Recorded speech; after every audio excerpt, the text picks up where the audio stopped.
Oh, vous interdisez le jet privé, mais vous n'interdisez pas l'avion tout court. On ne peut plus tolérer que des personnes crament en quelques vols par semaine l'équivalent de votre consommation, à vous et moi, de Français moyens, sur 50 ans. Ça n'est plus possible. Votre problème, Julien Bayou, c'est l'écologie ou c'est les riches? La question, justement, de cet été a montré que l'écologie était une question profondément liée aux inégalités. Je parle des jets privés, mais on pourrait parler des méga-yachts. À Marseille, les fumées des méga-yachts, qui les respire? C'est les habitants des quartiers populaires des Corniches.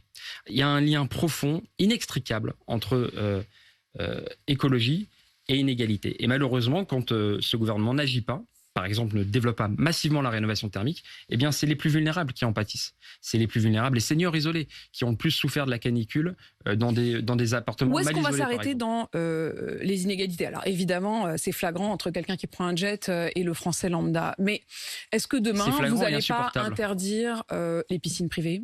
Est-ce que demain, vous n'allez pas mettre la limite, interdire les clims, purement et simplement? Où est-ce qu'on met la limite? L'enjeu, c'est l'adaptation. En fait, les écologistes alertent depuis longtemps. Et moi, je pense que pour les années qui viennent, on doit changer de statut, changer de rôle. De lanceur d'alerte à alerter sur le dérèglement climatique qui allait venir pour protéger les générations futures. C'est fini ce temps-là, parce que malheureusement, le dérèglement climatique, il est engagé. On l'a vu, ça y est, c'est plus des incendies au loin en Amazonie ou au Congo. C'est maintenant, c'est désormais dans les Landes et même au Mont d'Arrée en Finistère. Donc la prise de conscience est là. L'enjeu, c'est de préparer. Et cet été, et ce matin, tout le monde en parle.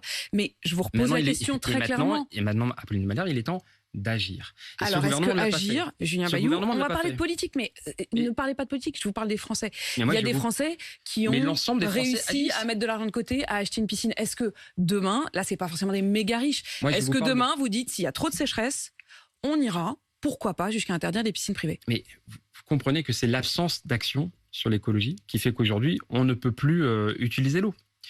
Donc vous ne me dites pas non? Je ne vous dis pas non, je vous dis... Potentiellement, on pourrait interdire demain, si c'est nécessaire, les piscines privées. Si vous me permettez, l'enjeu, c'est de réparer les effets du dérèglement climatique, d'en atténuer les effets prochains et de préparer le pays. Il faut un vaste plan d'adaptation. C'est ça l'enjeu.